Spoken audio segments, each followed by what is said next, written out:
We have Austin Weinstock, Tom Froelich, Pete Schleich, and I'm Ron Fabiani, and we are the Chicago Paranormal Detectives, also known as A&E/Biographies Paranormal Cops.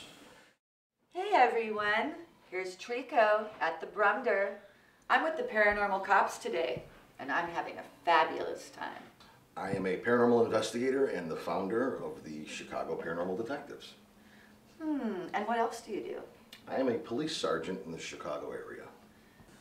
And the organization was founded in 2003 after I responded to a police call where a bar owner reported seeing full-bodied apparitions at his bar late at night after he locked up. Back in 2003, I went to a 911 call where the caller who owned a bar had reported seeing apparitions in his business late at night after he locked up. And he had had enough of it. And he was a little reluctant to talk about it openly, but he didn't know what to do. He had had enough. And I listened to this guy, and I returned off duty with a camcorder and some other policemen. And I ended up filming a three-dimensional black mass object, much like he described, for about 30 minutes. And it moved and interacted a little bit, and then it just vanished. And I could not discover the point of origin. I could not recreate it. I could not find a logical explanation for why this had occurred.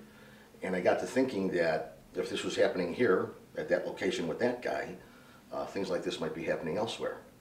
And I wanted to put together an organization of actual investigators by trade who understand accountability and evidence collection and liability and things like this. And the Chicago Paranormal Detectives was born. Well, I think that the whole interview process, the pre-investigation process, is important for us, and you know, we bring about 50 years of experience to paranormal investigating, and Ron and I have been police officers for over 20 years, so we're very good at interviewing people, reading people, and picking up on things that maybe a normal person wouldn't pick up on because of our skill set. And I think the whole interview process is one of the most important in paranormal investigating, because you can usually weed out the investigations that you probably don't want to proceed forward with from the ones that you want to proceed forward with that have some legitimacy. So our whole interview process, we use the same skills that we use as police officers to interview people, not necessarily interrogate. And then collection of evidence. I mean, that's something we do as cops every day, is when we go to a crime scene, we collect evidence in order to prove a case. So it's collecting solid evidence, whether it's auditory or visual. It's got to be solid evidence for us to deem something as paranormal. Paranormal tools would be camcorders, audio recorders, thermal imaging cameras, things like this, because for us, if something's not recorded on audio or video, it doesn't count. And we can't say where the voice is coming from. We have no idea. It's paranormal.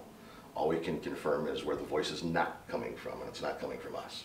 And that's the main focus of our group, is we want to get nothing but concrete, actual evidence, and rely on that.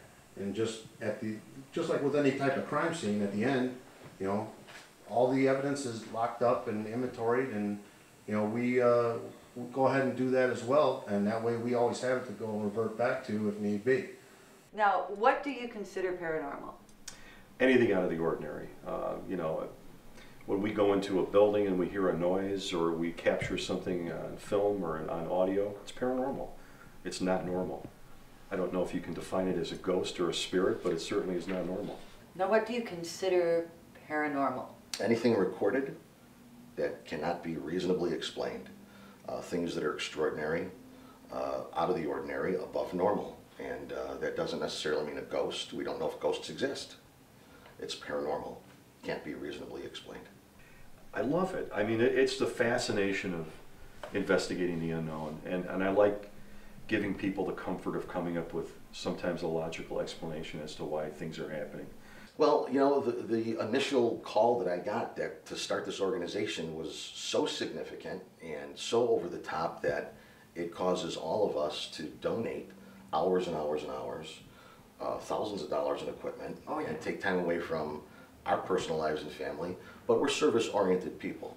We're the police. Well, that is all we have. We would really like to thank all of you for coming out. I mean, this really means a lot to us. And also thanks to HauntedHouses.com.